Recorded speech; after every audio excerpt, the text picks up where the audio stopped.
10 pasos para enfrentar un falso maestro. Características del falso maestro. Esto es lo que es el falso maestro y lo que hace. Primero, no se dejará ser enfrentado. Insistirá que él sabe más que tú en todo el tiempo de su argumento. Tercero, estará a la defensiva todo el tiempo. Cuarto, se molestará por el ser contrariado.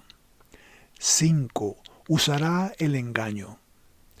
6. Utiliza la Biblia a su conveniencia. La manipula. 7. Tomará versículos fuera de contexto. 8. Siempre tendrá una respuesta. 9. Buscará que te molestes. Y 10. Estará influenciado por el diablo. Y eso suena como fuerte, pero 1 Timoteo 4:1 dice, el Espíritu dice claramente que en los últimos tiempos, en los tiempos que estamos viviendo ahora, algunos abandonarán la fe para seguir a inspiraciones engañosas y doctrinas diabólicas.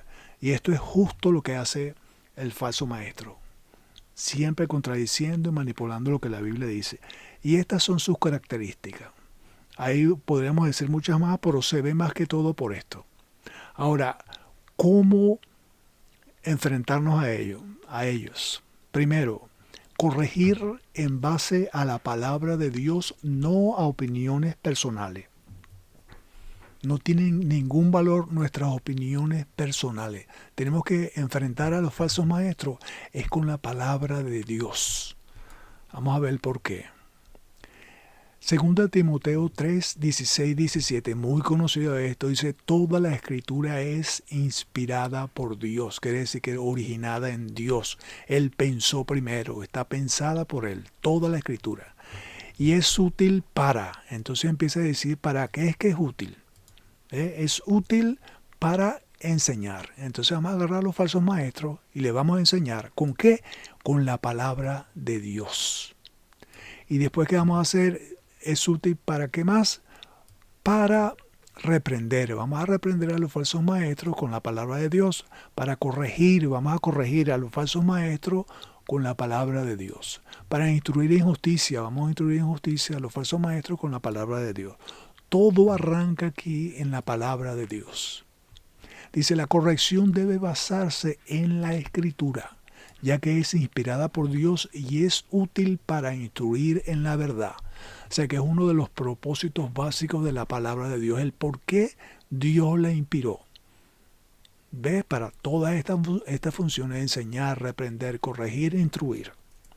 Ahora, 1 Corintios 2, 4, 5 dice, y ni mi palabra ni mi predicación fue con palabras persuasivas, este es Pablo hablando, de humana sabiduría, sino con demostración del Espíritu y de poder, para que vuestra fe no esté fundada en la sabiduría de los hombres, sino en el poder de Dios.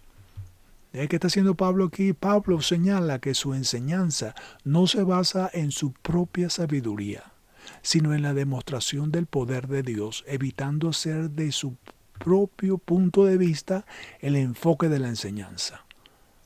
Es enfocarse en la palabra de Dios, porque es la que tiene el efecto para corregir, reprender, instruir en justicia. Si nosotros damos nuestra opinión no va a ser absolutamente nada.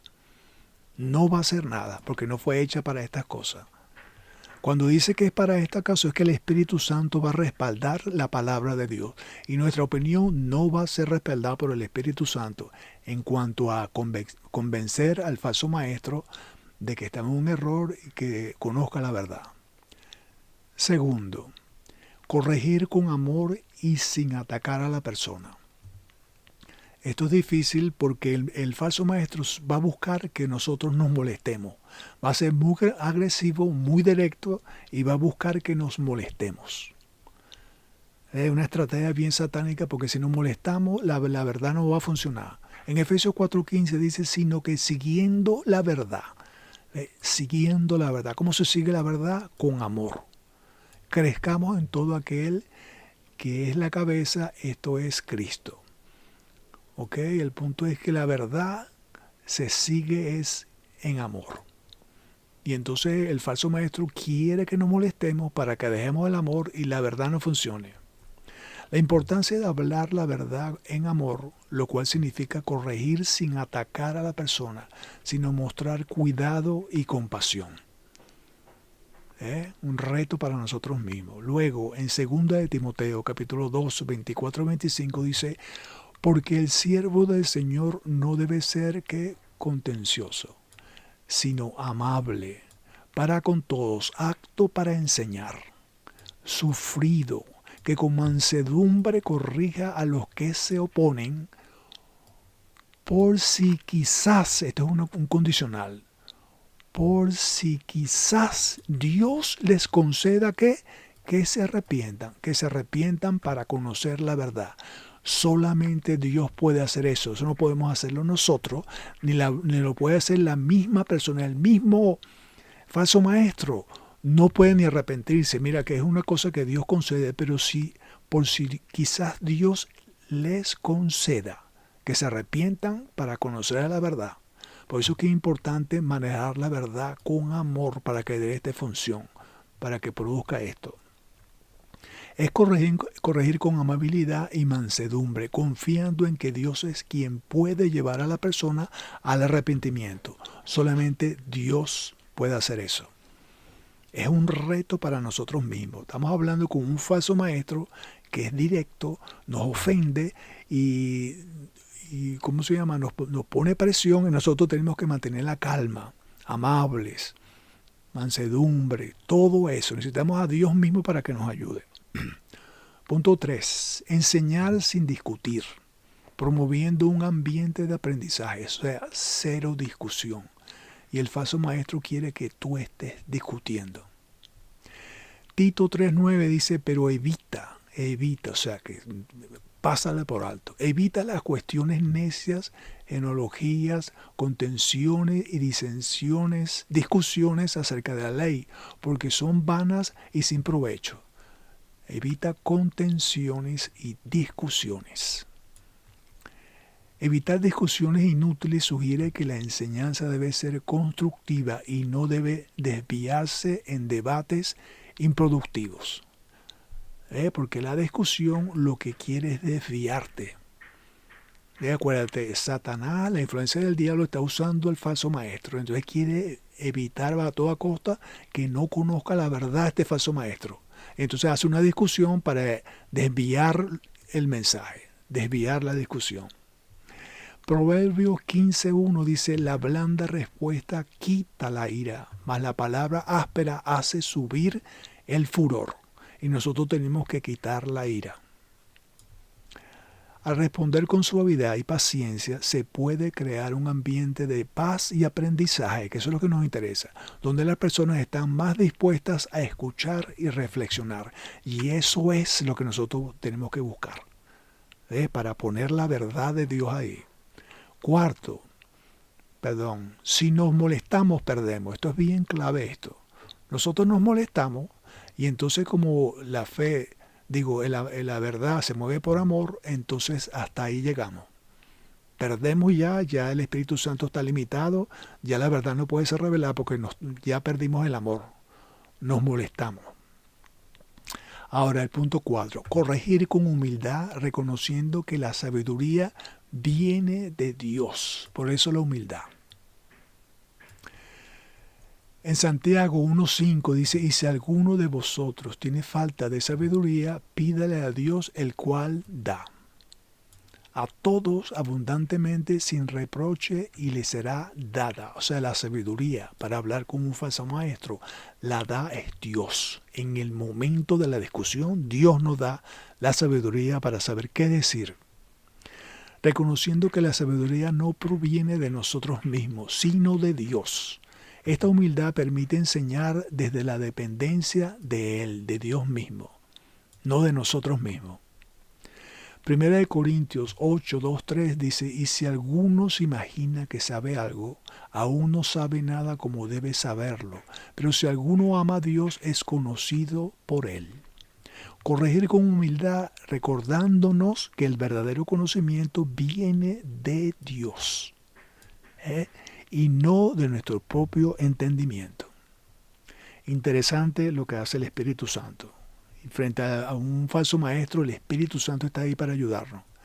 En Lucas 12, del 11 al 12, dice: cuando los lleven a comparecer ante las sinagogas, los gobernantes y las autoridades, no se preocupen de cómo van a defenderse o qué van a decir. Porque, y esta es una promesa y es Jesús hablando, porque en ese momento el Espíritu Santo les enseñará lo que deben responder. ¿Ve? El Espíritu Santo va a eso, por eso es que tenemos que estar alineados, presentar la verdad con amor, tener paciencia, no ponerme airado, porque eso es lo que el falso maestro quiere. ¿Ve? Tenemos que estar sincronizados para que Dios nos dé sabiduría por el Espíritu Santo para qué responderle a esta gente. 5. Permitir que el Espíritu Santo sea quien revele la verdad.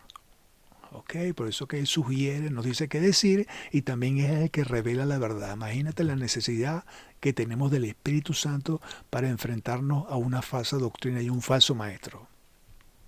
En Juan 16:13 dice: pero cuando venga el Espíritu de verdad, mira cómo lo llama aquí, está hablando del Espíritu Santo, pero lo llama el Espíritu de verdad.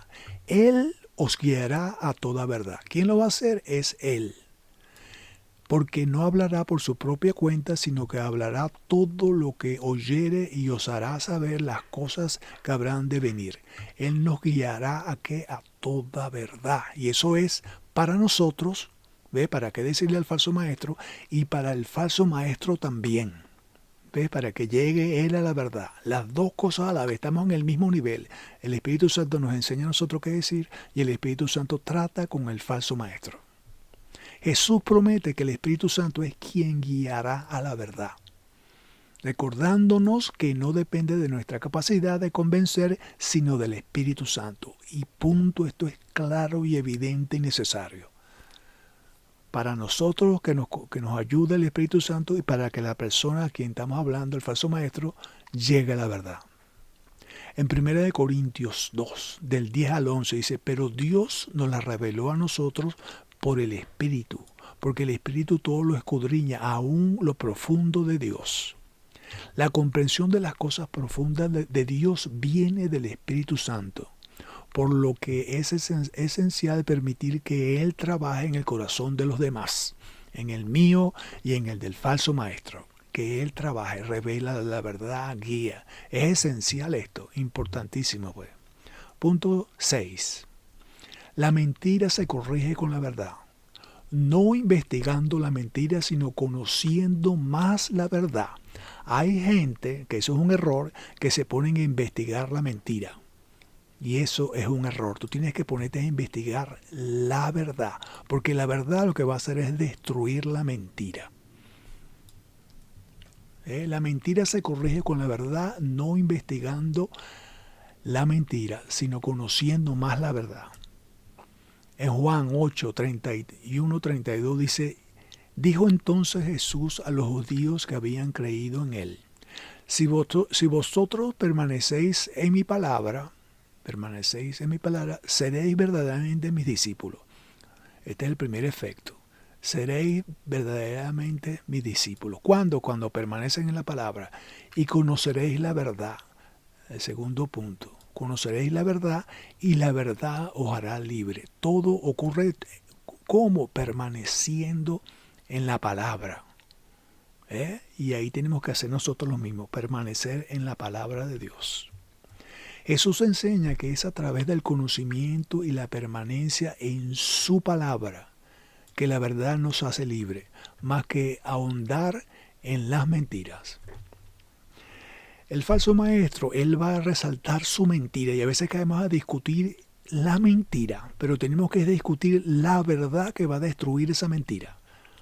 Y el Espíritu Santo está ahí para revelarla a nosotros y a los falsos maestros. Segunda de Corintios 10:5 dice: derribando argumentos, todos los argumentos, y toda altivez que se levanta contra el conocimiento de Dios, y llevando cautivo todo pensamiento a la obediencia de Cristo.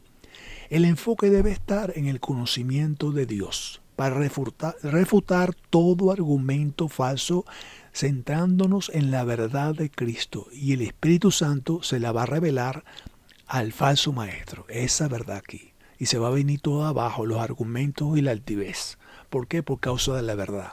Entonces, ¿qué tenemos que hacer? No investigar la mentira, sino investigar es la verdad. 7.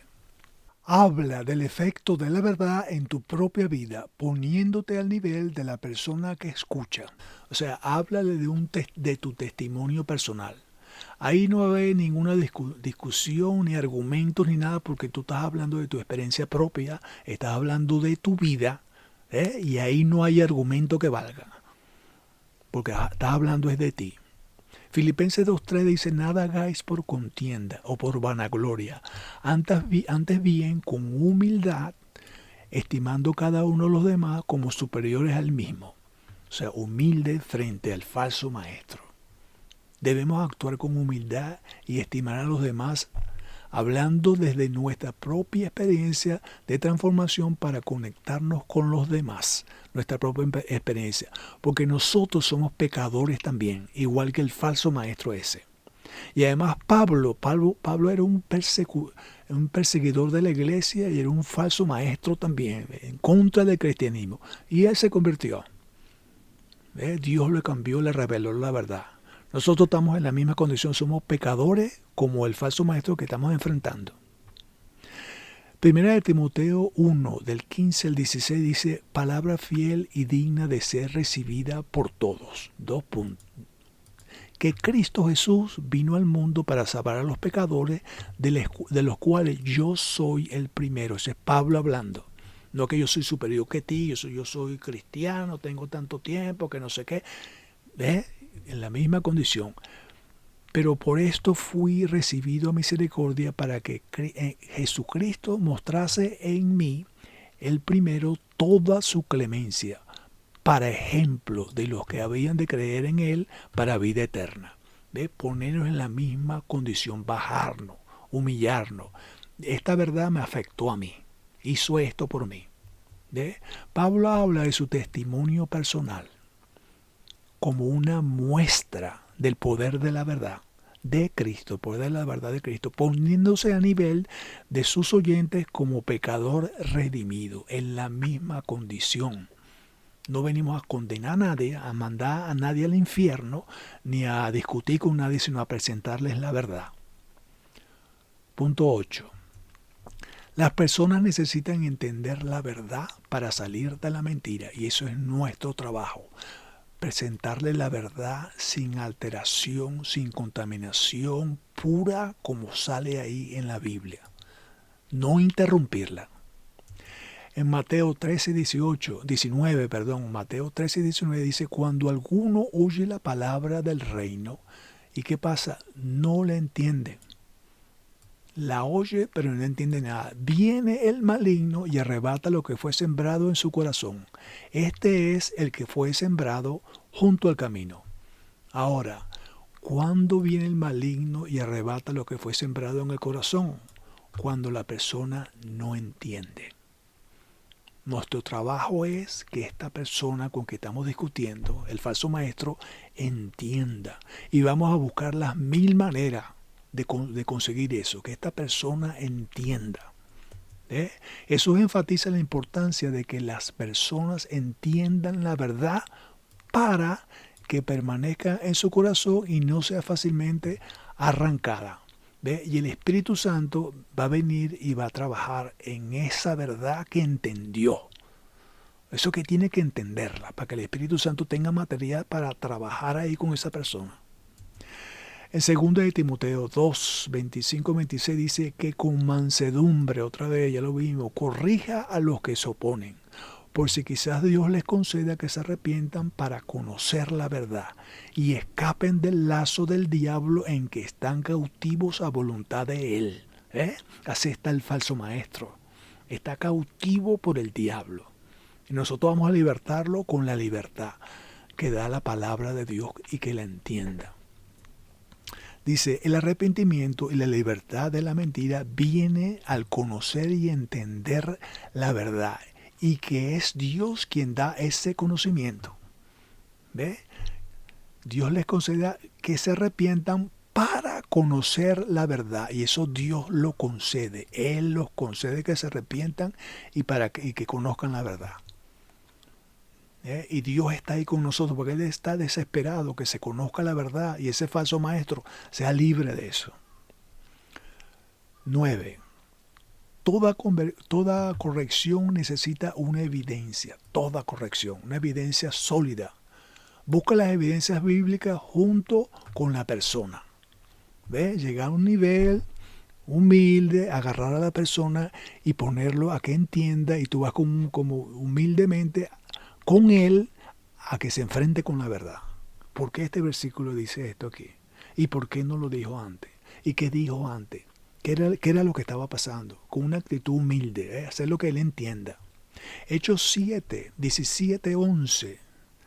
17:11 de Hechos dice: y estos eran más nobles que los que estaban en Tesalónica, pues recibieron la palabra con toda solicitud, escudriñando cada día en las Escrituras evidencia para ver si estas cosas eran así. Esos eran los cristianos de Berea, que investigaban la Biblia para ver si lo que Pablo estaba diciendo era verdad. Y nosotros vamos a hacer lo mismo. Toda corrección necesita una evidencia sólida. Vamos a buscar una evidencia sólida junto con el falso maestro. Busca las evidencias bíblicas junto con la persona, con él mismo. Nos sentamos los dos y la buscamos.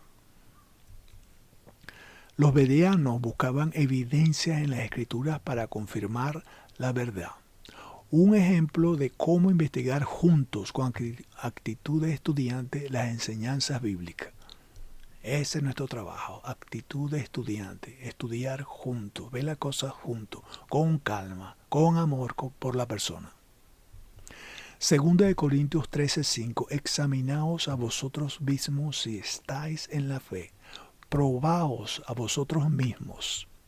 La autoevaluación y comprobación de la fe, la cual puede extenderse a verificar las enseñanzas bíblicas para sostener la verdad frente al error. Entonces vamos junto con la persona y la persona va a ver lo que dice ahí la Escritura textualmente, literalmente, y va a entender. Y entonces viene el Espíritu Santo, viene la obra del Espíritu Santo de convencer a esa persona para que se arrepienta y entienda la verdad. Y 10. Nuestra responsabilidad. Porque hay personas que dicen que enfrentarse con una persona que enseña solo falsa doctrina le da miedo, no, que mejor que llamo al pastor, o no, yo no sé, yo no he estudiado, y aquel pánico de enfrentar a las personas. Por eso es nuestra responsabilidad, eso tenemos que hacerlo. Tú eres cristiano, bueno, tienes que hacer eso. Eso viene incluido. En 1 de Pedro 3:15 dice: sino santificad a Dios el Señor en vuestros corazones, y estad, esto es un imperativo, un mandato, y estad siempre que preparados. Eso es un mandamiento, un imperativo. ¿Preparados para qué? Para presentar defensa con mansedumbre y reverencia ante todo aquel que os demanda razón de la esperanza que hay en vosotros. Eso es nuestro trabajo. No hay otra salida. Tenemos que hacerlo. Y por eso que tenemos que estar siempre preparados para hacer eso. Fíjate, así no lo busquemos. A veces Dios te trae el falso maestro frente a ti porque te quiere usar para que tú lo cambies a él. Y te lo va a traer. Algún día te lo va a traer, así nosotros estemos huyendo. Y entonces hay algo que para considerar. Se da el caso que la falsa doctrina es la nuestra y que lo que queremos corregir está en lo correcto. Al quien queremos corregir está en lo correcto. Eso se da el caso, no es todo el tiempo. Lo que queremos corregir está en lo correcto. Nosotros venimos con todo en contra y resulta que los que estamos equivocados somos nosotros. ¿Por qué? Porque no estamos preparados. No estás preparado. Estás siempre preparado. No estás preparado. No conoce la Biblia, no sabe nada, no sabe ni lo que está creyendo. Y entonces viene a discutir con una persona y resulta que el que está mal somos nosotros. La falsa doctrina es la nuestra. Increíble eso. También pasa que el que está en error nos convence. Porque no estamos preparados. Eso está pasando mucho en el mundo musulmán. Muchos cristianos hacen evangelismo en los países musulmanes y algunos de ellos agarran y se convierten al Islam. Porque les falta entender, no están preparados, no saben lo que es la Biblia. No están preparados. Y es una actitud que nosotros tenemos que hacerlo. Tenemos que estar siempre preparados para eso. Por eso es importante el punto de Pedro. El punto que dice Pedro. Estad siempre preparados. Estos apuntes están en la descripción de este video.